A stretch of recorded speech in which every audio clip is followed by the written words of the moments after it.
नमस्कार दोस्तों, GNS news में आपका स्वागत है। हर उपयोगी जानकारी और काम की खबर से अपडेट रहने के लिए अभी सब्सक्राइब करें हमारे चैनल को और साथ में बेल आइकन भी प्रेस कर ले और वीडियो को ज्यादा से ज्यादा दोस्तों में शेयर करें। तो चलिए बढ़ते हैं खबरों की ओर।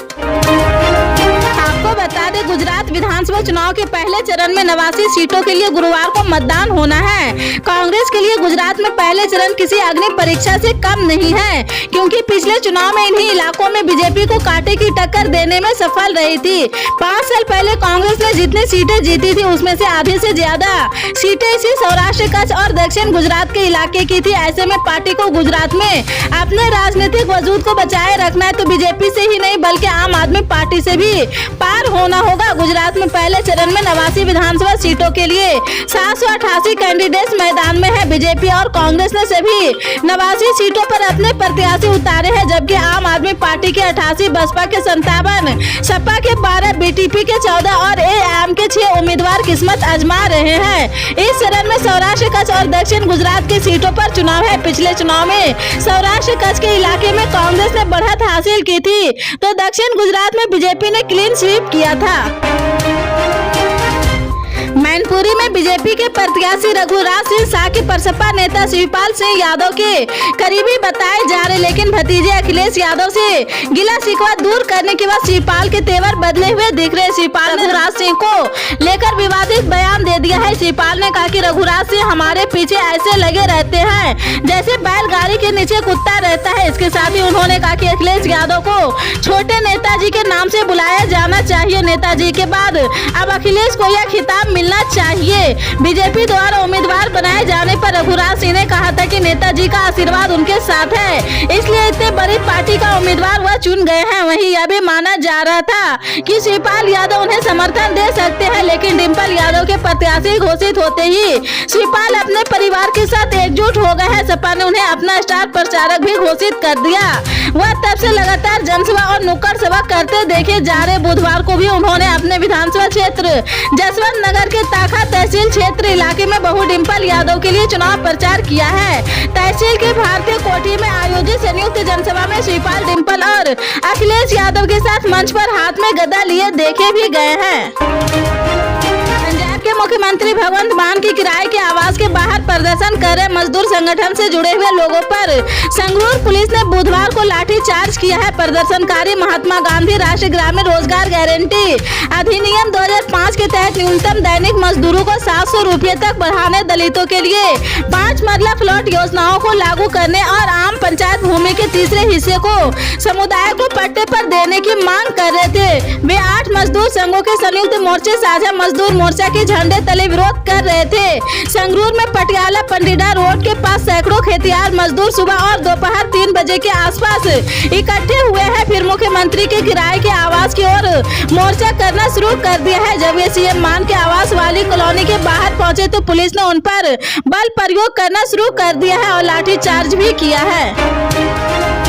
बिहार के उप मुख्यमंत्री तेजस्वी यादव ने कहा था कि 5 दिसंबर को उनके पिता लालू प्रसाद यादव का ऑपरेशन होगा। पिता को मेरी बड़ी बहन रोहिणी अपनी किडनी दान कर रही। इससे पहले वे 3 दिसंबर को सिंगापुर जाएंगे। वे पिता के ऑपरेशन के दौरान वहां मौजूद रहेंगे। ये बातें उन्होंने कुर्हानी में चुनावी रैली को संबोधित करते हुए बताई है। तेजस्वी यादव ने कहा कि यहाँ 5 दिसंबर को उपचुनाव होना है। चुनावी रैली को संबोधित करते हुए तेजस्वी ने एक बार फिर दोहराया कि उनकी सरकार 20 लाख सरकारी नौकरी देगी, साथ ही बिहार के युवाओं के लिए रोजगार के अवसर पैदा करने के वादे को पूरा करेगी। उनके नेतृत्व वाले स्वास्थ्य विभाग में जल्द ही 1,50,000 से अधिक सरकारी रिक्तियां भरी जाएगी। पिछले चुनाव में मैंने 10 लाख सरकारी नौकरी देने का वादा किया था। गुजरात चुनाव अपने निर्णायक मोड़ पर आ गया है। आज पहले चरण की वोटिंग होने जा रही, लेकिन उस वोटिंग से ठीक पहले एक बड़ा विवाद खड़ा हो गया है। ये विवाद चुनावी चंदे को लेकर है और कांग्रेस द्वारा बीजेपी पर आरोप लगा दिया गया है। असल में देश के 8 राष्ट्रीय दलों में से 4 की आय व्यय रिपोर्ट जबकि निर्वाचन आयोग ने सार्वजनिक की है। आयोग की रिपोर्ट के मुताबिक पिछले साल 2021 से 2022 में केंद्र और कई राज्यों में सरकार चला रही भारतीय जनता पार्टी को 614.53 करोड़ रुपए चंदे के तौर पर मिले हैं। अब कांग्रेस ने बीजेपी को मिले इस चंदे पर ही सवाल खड़े कर दिए हैं। चुनाव आयोग का दरवाजा खटखटा कांग्रेस ने कहा है कि वोटिंग पैटर्न को प्रभावित करने के लिए बीजेपी ऐसे हथकंडों का इस्तेमाल करती है। इस वजह से कोई लेवल प्लेइंग नहीं बची है, कहीं कोई समानता नहीं चल रही। कांग्रेस नेता प्रमोद तिवारी ने तो इसे वसूली करार दिया है। वे कहते हैं कि कांग्रेस जो 137 साल से भी ज्यादा पुरानी है, उसको कितना पैसा मिला है? भाजपा को शायद 6 गुना ज्यादा पैसा मिला है। ये तो वो पैसा है जो उन्होंने चेक के माध्यम से लिया है। हत्याकांड के आरोपी आफ्ताब का पॉलीग्राफ टेस्ट पूरा हो चुका है। अब उसके नार्को टेस्ट की तैयारी हो रही। गुरुवार सुबह 10 बजे के करीब उसका नार्को टेस्ट होना है। इसके लिए तैयारियां चल रही है। आफ्ताब की सुरक्षा को लेकर भी पुलिस अलर्ट है, क्योंकि उस पर एक बार हमला हो चुका है। तिहाड़ जेल के सूत्रों से मिली जानकारी के मुताबिक अब 1 दिसंबर को आफ्ताब का सुबह मेडिकल टेस्ट होगा। इसके बाद तिहाड़ जेल में दिल्ली पुलिस की 3री बटालियन आफ्ताब को सुबह तकरीबन 7:30 बजे अम्बेडकर अस्पताल लेकर जाएगी। हॉस्पिटल ले जाते वक्त आफ्ताब की सुरक्षा के पुख्ता इंतजाम किए गए हैं। अम्बेडकर अस्पताल के बाहर भी दिल्ली पुलिस की भारी भरकम टीम मौजूद रहेगी, क्योंकि बीते दिनों जिस पुलिस वाहन में आफ्ताब को लेकर जाया जा रहा था, उस पर हमला हुआ था। हमला करने वाले खुद को हिंदू सेना से जुड़ा बता रहे थे। उनका कहना है कि वे श्रद्धा की हत्या का बदला लेना चाहते हैं। यूपी के मैनपुरी, रामपुर और खतौली सीट पर हो रहे उपचुनाव को लेकर पूर्व सीएम अखिलेश यादव मैनपुरी पहुंचे हैं। इस दौरान उन्होंने मुख्यमंत्री योगी आदित्यनाथ पर निशाना साधा। मैनपुरी में सपा प्रमुख अखिलेश यादव ने कहा, हमारे चाचा जानते कि कब किसको झूला झुलाना है। मुख्यमंत्री योगी आदित्यनाथ अपनी टीम को लेकर आए हैं। हम फुटबॉल मैच खेलने को तैयार। हम जानते कि सीएम योगी क्रिकेट कैसे खेलते हैं।